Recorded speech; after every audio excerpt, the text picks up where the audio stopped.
ਜਿਵੇਂ ਹੀ ਬਰਸਾਤ ਦਾ ਮੌਸਮ ਸ਼ੁਰੂ ਹੁੰਦਾ ਹੈ ਤਾਂ ਘੱਗਰ ਨਦੀ ਦੇ ਕੰਢੇ ਤੇ ਰਹਿਣ ਵਾਲੇ ਲੋਕਾਂ ਦੇ ਚਿਹਰਿਆਂ ਤੇ ਚਿੰਤਾ ਸਾਫ਼ ਦਿਖਾਈ ਦਿੰਦੀ ਹੈ। ਸ਼ਿਵਾਲਿਕ ਖੇਤਰ ਦੇ ਵਿੱਚ ਲਗਾਤਾਰ ਮੀਂਹ ਪੈਣ ਦੇ ਕਾਰਨ ਘੱਗਰ ਨਦੀ ਦੇ ਵਿੱਚ ਪਾਣੀ ਦਾ ਪੱਧਰ ਵਧਣ ਲੱਗ ਗਿਆ। ਹਾਲਾਂਕਿ ਨਦੀ ਦੇ ਵਿੱਚ ਪਾਣੀ ਦਾ ਪੱਧਰ ਅਜੇ ਨਦੀ ਦੀ ਸਮਰੱਥਾ ਤੋਂ ਬਹੁਤ ਘੱਟ ਹੈ, ਪਰ ਲੋਕਾਂ ਦੇ ਚਿਹਰਿਆਂ ਦੇ ਉੱਤੇ ਇਹ ਸਾਫ਼ ਚਿੰਤਾ ਦਿਖਾਈ ਦੇ ਰਹੀ ਹੈ। ਜੇਕਰ ਪ੍ਰਸ਼ਾਸਨ ਵੱਲੋਂ ਸਮੇਂ ਸਿਰ ਇਸ ਨੂੰ ਨਹੀਂ ਦੇਖਿਆ ਗਿਆ, ਇਸ ਦੀ ਦੇਖਭਾਲ ਨਹੀਂ ਕੀਤੀ ਗਈ, ਸਮੇਂ ਸਿਰ ਸਾਫ਼ ਸਫਾਈ ਨਹੀਂ ਕੀਤੀ ਗਈ, ਜੋ ਇਸ ਦਾ ਖਾਮਿਆਜ਼ਾ ਲੋਕਾਂ ਨੂੰ ਭੁਗਤਣਾ ਪੈਣਾ ਹੈ, ਉਸ ਦੇ ਲਈ ਲੋਕ ਤਿਆਰ ਨਹੀਂ ਹਨ। ਉੱਥੇ ਹੀ ਜ਼ਿਲ੍ਹਾ ਪ੍ਰਸ਼ਾਸਨ ਨੇ ਦਾਅਵਾ ਕਰ ਰਿਹਾ ਹੈ ਕਿ ਬਰਸਾਤ ਦੇ ਮੌਸਮ ਤੇ ਹੜ੍ਹਾਂ ਨਾਲ ਨਜਿੱਠਣ ਲਈ ਸਾਰੇ ਪ੍ਰਬੰਧ ਕੀਤੇ ਗਏ ਨੇ। ਜਿਵੇਂ ਜਿਵੇਂ ਨਦੀ ਅਤੇ ਰੰਗੋਈ ਦੇ ਵਿੱਚ ਪਾਣੀ ਦਾ ਪੱਧਰ ਵਧਣਾ ਸ਼ੁਰੂ ਹੋ ਗਿਆ ਹੈ ਤਾਂ ਦਾਅਵੇ ਬੇਨਕਾਬ ਜਿਹੜੇ ਨੇ ਉਹ ਹੋਣੇ ਸ਼ੁਰੂ ਹੋ ਗਏ ਨੇ। ਗੱਲਬਾਤ ਕਰਦਿਆਂ ਹੋਇਆਂ ਸਥਾਨਕ ਲੋਕਾਂ ਨੇ ਕਿਹਾ 2023 ਦੇ ਵਿੱਚ ਹੜ੍ਹਾਂ ਦੇ ਨਾਲ ਪੈਦਾ ਹੋਏ ਕਹਿਰ ਬਾਰੇ ਸੋਚਦੇ ਹੀ ਉਹਨਾਂ ਦਾ ਮਨ ਕੰਬ ਜਾਂਦਾ ਹੈ। 2 ਸਾਲ ਪਹਿਲਾਂ ਆਏ ਹੜ੍ਹਾਂ ਦੇ ਨਾਲ ਜ਼ਿਲ੍ਹੇ ਦੇ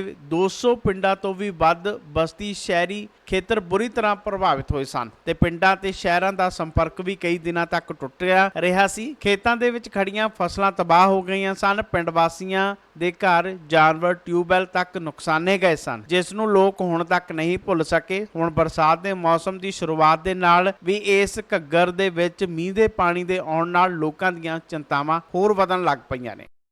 पिछले 2 साल पहला जिमें कि सानू सब नू पता ही है शहर वासियों नू तो कई थां ते दरारां आईयां सी। जो अपना बाईपास बनया होया काफी दरारां आईयां, शहर डुबदा डुबदा बचा सी। ताकि हुण भी कोई इस तरह की कोई तैयारी दिखाई नहीं दे रही। पिछे बरसात काफी दसी जा रही है तो घग्गर च पानी आ चुका दोबारा। प्रशासन की, सरकार की कोई इहदे विच तैयारी दिखाई दे नहीं रही है।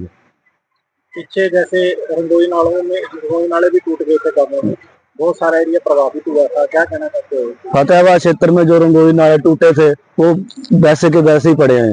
उनकी ना तो कोई मरम्मत हुई है ढंग से, जो जैसे स्थिति थी उसी स्थिति में पड़े होंगे। तो अभी जिस तरह से घग्गर नदी में पानी आना स्टार्ट हो गया, प्रशासन में बड़े बड़े दावे कर रहा है सुरक्षा व्यवस्था को लेकर, क्या लगता है? मैं शहर वासियों से कहना चाहूँ खुद आके देखें जहाँ पे इनकी सरकार की या प्रशासन की क्या तैयारी है। खुद आके देखें, खुद बताएं। आप पत्रकार भाई हैं, आप जाके देखो जहाँ पे दरारें आई थी वो वैसे की वैसे वहीं पे ऐसे ही पड़ी हैं।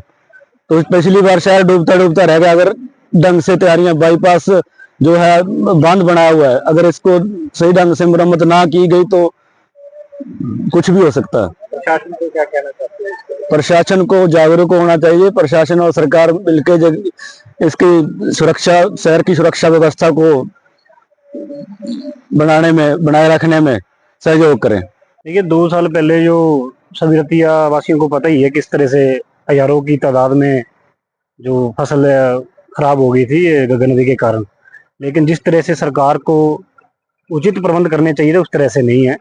आप देख ही रहे हैं कि ना तो अच्छी तरह से जो घग्गर नदी की सफाई करवाई गई है, मौजूदा लीपापोती कर कर एक ये दिखाने का प्रयास किया गया है कि घग्गर नदी में जब भी जो बारिश का पानी आएगा तो हमारे उचित प्रबंध है। लेकिन धरातल पर आकर आप देखोगे तो कुछ भी ऐसा नजर नहीं आ रहा है। और प्रशासन को ये सोचना चाहिए कि पिछली तरह से सबक लेना चाहिए। जिस तरह से हजारों की तादाद में एकड़ जो फसल है खराब हो गई है, जाल माल का भी काफी नुकसान हुआ था, तो ये सबक लेना चाहिए था प्रशासन को, उचित प्रबंध करने चाहिए थे। लेकिन धरातल पर ऐसा कुछ नहीं है।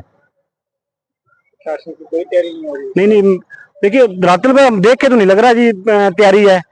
तो आप तो पत्रकार है, आपको भी जायजा लेना चाहिए कि किस तरह से जो सरकार के द्वारा आदेश दिए गए हैं कि फतेहाबाद से जो घग्गर नदी गुजर रही है, पिछली तरह से जिस तरह तबाही मचाई थी उस तरह से नजर ना आए। लेकिन प्रशासन के द्वारा कठोर कदम नहीं उठाए गए हैं।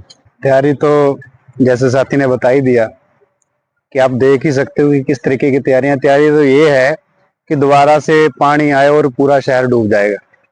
शहर के साथ साथ और भी पीछे यहाँ से हरियाणा और पंजाब से यहाँ तक भी राजस्थान तक ये जाती है नदी। वहाँ के जो आसपास के जो क्षेत्र है, एरिया है, वो भी इससे प्रभावित होते हैं।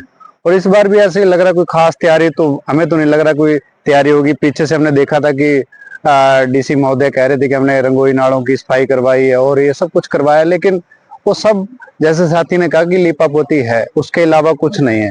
और सरकार चाहती है कि जो उनको फंड मिलता है, ये आप देखोगे इनके जो फंड आते हैं करोड़ों रुपए में आते हैं, बहुत मतलब बड़े बड़े फंड आते हैं, लेकिन वो कुछ कुछ तरीके से जैसे नरेगा से सफाई करवा ली और करवा लिया, ये करवा के वो पूरे का पूरा जो उसमें बड़े रूप में घोटाला किया जाता है। और उनको किसी से कोई लेना देना नहीं है कि रतिया के लोग मरे या फिर और जो भी ऐसे नदी के किनारे या इसके आसपास के जो क्षेत्र हैं, वहाँ जो लोग रह रहे हैं, वो अपने जान माल का नुकसान वो खुद ही जिम्मेवार होते हैं। और हमेशा हमने देखा ही है, जब पिछली बार फ्लड आया, रतिया के लोगों ने खुद, यहाँ जो समाज सेवी संस्थाएं और जो लोग जो जागरूक लोग हैं, उन्होंने ये अपने शहर की और लोगों की सुरक्षा करी। सरकार ने तो कहा कि हमने तो, अब हम नगर पालिका से हैं, मैं पार्षद हूँ, तो वहां जाके देखा तो 8 लाख रुपए, लगभग 8 लाख रुपए का उन्होंने बिल बना दिया। और वो कहते हैं कि हमने बहुत यहाँ काम किया। और आप भी जानते हैं और हम भी जानते हैं कि यहाँ कितने काम हुए हैं। और सरकार और प्रशासन इसकी आड़ में पैसा ही हड़पना चाहती है कि लोगों को दिखा के हमने बहुत कुछ कर दिया। तो आपको कोई प्रशासन की यहाँ तैयारियां नजर आ रही हैं? अगर कोई पानी आता है तो आप देख ही रहे हैं किस तरीके से ये पानी के अंदर, ये आपको दिख रहा होगा कि ये सफाई कितनी है। और ये आपको पता लग गया होगा, इतने बड़े बड़े जो है ये पेड़ पौधे, जो झाड़ियां हैं हो गई हैं। और ना कोई जो हमारे शहर की सुरक्षा के लिए बांध बनाया गया है, उस पर कोई मिट्टी की कोई सुरक्षा नहीं है। आप देख ही रहे हैं।